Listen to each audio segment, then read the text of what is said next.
And so because everything is so screwed up, sometimes you just gotta stop and smell the flowers, right? Sometimes you gotta stand on walls to do it because this one's up in the air.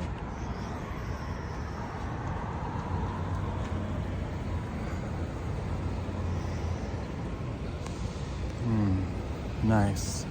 Yeah.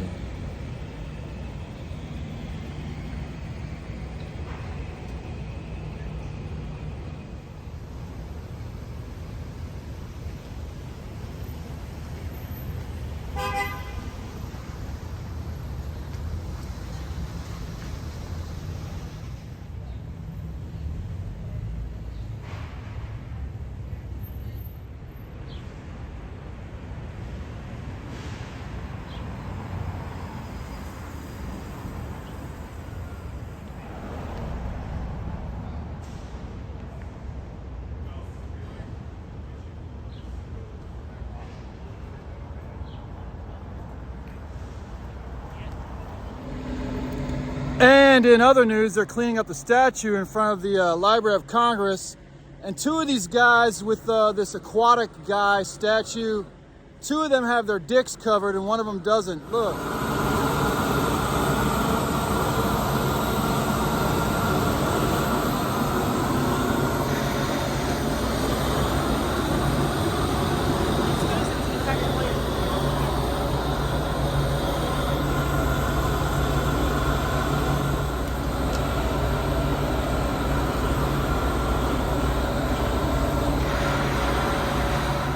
And of course, who doesn't like horses and titties? Hey, it's America. We're fucked up. Some people go, oh, it's French. That's bullshit. What kind of weird place do we live in? But at least they got some cool colors in the bushes out here. Rasta colors, yellow, green, and red.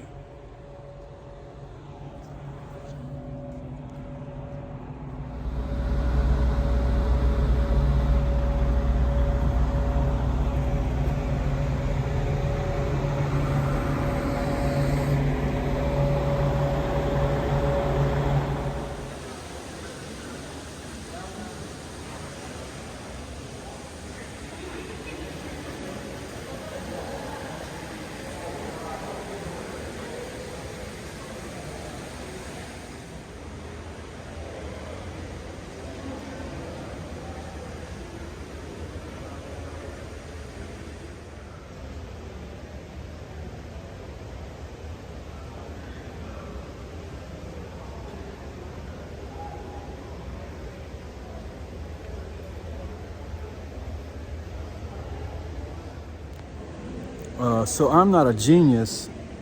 Well, then again, maybe I am compared to most people. I'm here at the United States Capitol in the Capitol Dome at the Visitor Center. And look, this country's so messed up, they can't even spell Sacagawea properly on her statue here in the Capitol Dome. And this is what I'm talking about. Look it up on Google. It's spelled totally differently. So they even defend it when you ask them about it. They say, that's actually how it's spelled. No, it's not. It's called disrespect. That's called disrespect. And the United States government is very good at doing that. The United States government likes to slight people. And that's called a slight. And it's a very major slight because we're in Capitol Dome. And in other news, the United States government is still breaking its own laws for people seeking asylum at our southern border. Look what they're doing in Texas. Let me tell you about an article I read that's breaking my heart. Just read it this morning in the Washington Post, which is called a veritable newspaper, not a piece of crap rag. It's real.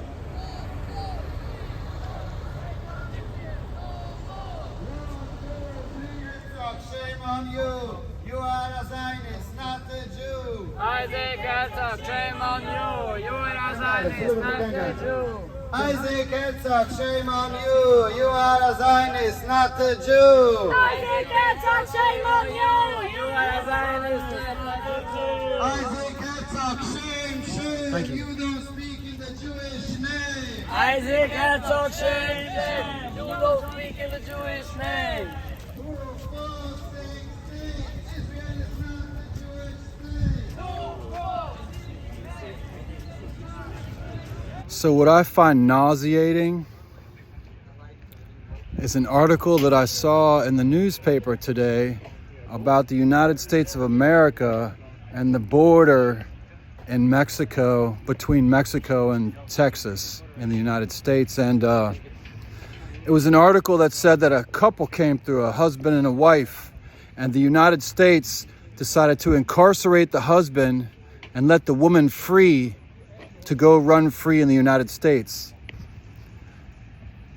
To me, that means let's incarcerate the men and let the women be vulnerable in American society, as in to be taken advantage of as prey for the American underworld. Then for some reason, Governor Youngkin of Virginia sent 100 of the National Guard from Virginia to the border. That doesn't make sense either. He must have some angry crackers who want to hurt some brown people. All right.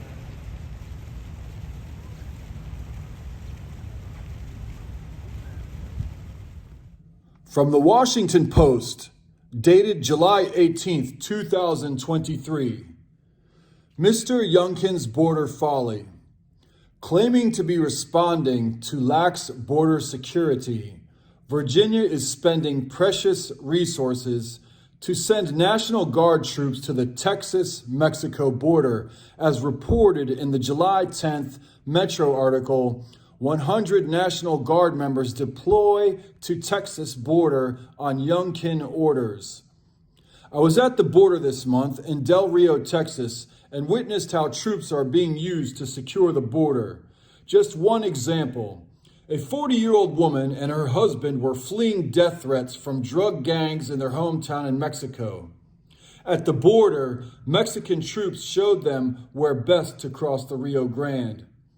The couple were told to surrender to U.S. officials. The Americans directed them to report to the Texas state troopers waiting on ranch land. The couple obeyed. The husband was arrested for trespassing. The Texas Highway Patrol took their cell phones and their documents.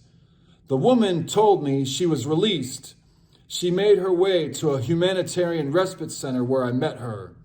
She was being boarded on a bus that would take her to D.C. She pleaded for me to help her to find her husband. I have no way of getting in touch with him. I am lost in this country, she said. She was not bringing fentanyl into the country. She was guilty only of trusting that the United States is a fair and safe place. She did not know that we are a people with leaders who manipulate our fears and waste the lives of innocent people. The only insecure people on the border would be those who trust us. Michael Seifert, Washington. The writer was a community organizer in Brownsville, Texas for 35 years.